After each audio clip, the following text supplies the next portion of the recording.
पता है, कोई भी बड़ा आंदोलन ना ऐसे ही रातों रात नहीं खड़ा हो जाता। उसके पीछे दशकों की बेचैनी होती है, बिखरी हुई कोशिशें होती हैं और फिर एक ऐसी चिंगारी होती है जो सब कुछ बदल देती है। तो चलिए, आज हम भारतीय राष्ट्रीय कांग्रेस के जन्म की कहानी में चलते हैं।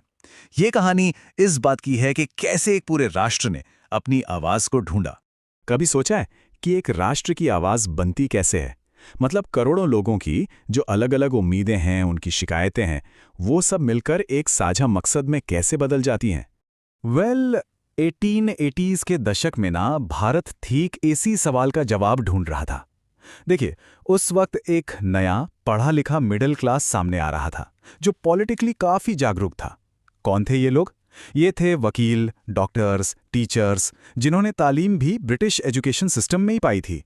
अब ये लोग ब्रिटिश राज से फ्रस्ट्रेट तो थे, पर दिक्कत ये थी कि अपनी शिकायतों को एक साथ रखने के लिए उनके पास कोई प्लेटफॉर्म ही नहीं था।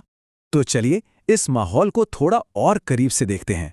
इस पहले हिस्से में हम यही समझेंगे कि आखिर वो कौन सी वजहें थीं जिन्होंने एक ऑल इंडिया ऑर्गेनाइजेशन की जरूरत पैदा कर दी। देखिए, 1870 और 80s में ना पूरे भारत में एक पॉलिटिकल चेतना की लहर सी चल रही थी। कलकत्ता में सुरेंद्रनाथ बैनर्जी ने इंडियन एसोसिएशन बनाया जो ब्रिटिश पॉलिसीज के खिलाफ भारतीयों को एकजुट कर रहा था। उधर पूना में सार्वजनिक सभा किसानों के हक के लिए लड़ रही थी और बॉम्बे और मद्रास में भी नए नए संगठन बन रहे थे जो सरकार में ज्यादा इंडियन पार्टिसिपेशन की मांग कर रहे थे। मतलब कोशिशें तो बहुत हो रही थी और बहुत जरूरी भी थी, लेकिन इन सब की एक लिमिटेशन थी। ये सब अपने अपने प्रांत, अपने अपने इलाके तक ही सीमित थे। कोई ऐसा नेशनल प्लेटफॉर्म था ही नहीं जो पूरे भारत के लिए बात कर सके।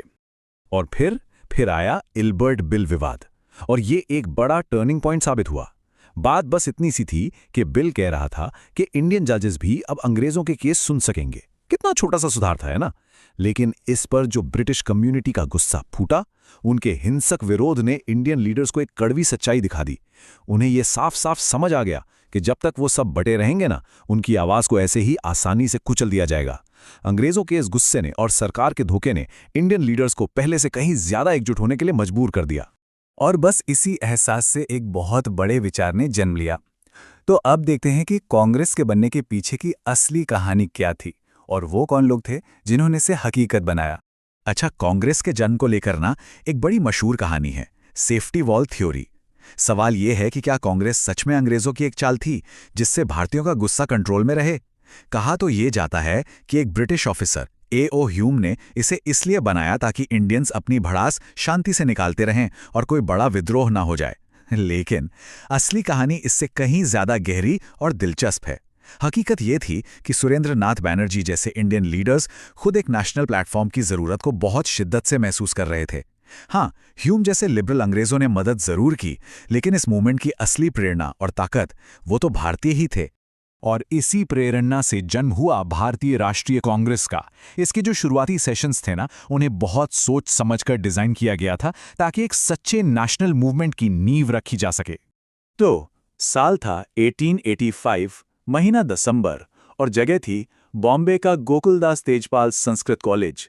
यहाँ WC बैनर्जी की प्रेसिडेंटशिप में 72 डेलीगेट्स इकट्ठा हुए, और ये लोग भारत के कोने कोने से आए थे, अलग अलग धर्मों से, अलग अलग बैकग्राउंड से।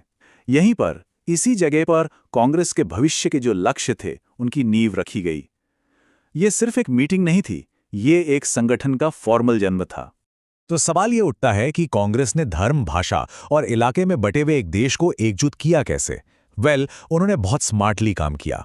हर साल जो सेशन होता था वो देश के अलग अलग शहर में रखा जाता था। क्यों? ताकि हर इलाके के लोग कनेक्टेड महसूस करें। फिर 1886 में कलकत्ता में दादा भाई नौरोजी की प्रेसिडेंटशिप में नेशनल कॉन्फ्रेंस का कांग्रेस में मर्जर हो गया, जिससे ये आंदोलन और भी मजबूत हो गया। और फिर 1887 में मद्रास में सैयद बद्रुद्दीन तैयब जी पहले मुस्लिम प्रेसिडेंट बने। इससे एक बहुत साफ मैसेज गया कि यह आंदोलन किसी एक धर्म का नहीं बल्कि हर भारतीय का है।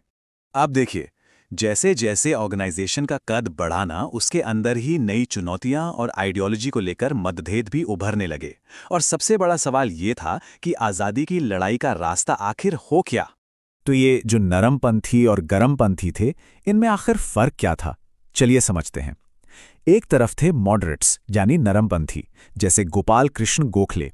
ये लोग पिटिशंस और लीगल रिफॉर्म्स के जरिए धीरे धीरे अधिकार हासिल करना चाहते थे। इनका मानना था कि ब्रिटिश एम्पायर के अंदर रहते हुए ही सेल्फ गवर्नमेंट मिल सकता है। और दूसरी तरफ थे एक्सट्रीमिस्ट्स यानी गरमपंथी, जैसे बाल गंगाधर तिलक, जिनका नारा था स्वराज मेरा जन्मसिद्ध अधिकार है। इनका मानना था कि सिर्फ बॉयकॉट और खुलकर विरोध करने से ही पूर्ण स्वराज मतलब पूरी आज़ादी मिल सकती है। और बस विचारों का यही टकराव 1907 के फेमस सूरत स्प्लिट की वजह बना। लेकिन इन अंदरूनी मतभेदों के बावजूद एक काम जो कांग्रेस ने किया वो बहुत ऐतिहासिक था, और वो था एक मॉडर्न इंडियन नेशन के कल्चरल और पॉलिटिकल सिंबल्स को गढ़ना। और ये दिखाता है कि कैसे एक पॉलिटिकल मूवमेंट देश की कल्चरल पहचान से जुड़ जाता है। साल था 1896। पहली बार कांग्रेस के मंच से रविंद्रनाथ टैगोर ने वंदे मातरम गाया। कहा जाता है कि इस गीत ने वहां मौजूद लोगों में देशभक्ति की एक ऐसी लहर दौड़ा दी कि देखते ही देखते ये भारतीय स्वतंत्रता आंदोलन का सबसे पावरफुल सिंबल बन गया। फिर आया साल 1906 और कलकत्ता सेशन। ये सच में एक ऐतिहासिक पल था जिसने आज़ादी की लड़ाई का रुख ही बदल दिया। प्रेसिडेंट दादा भाई नौरोजी ने कांग्रेस के मंच से पहली बार ऑफिशियली स्वराज को आंदोलन का लक्ष्य घोषित किया।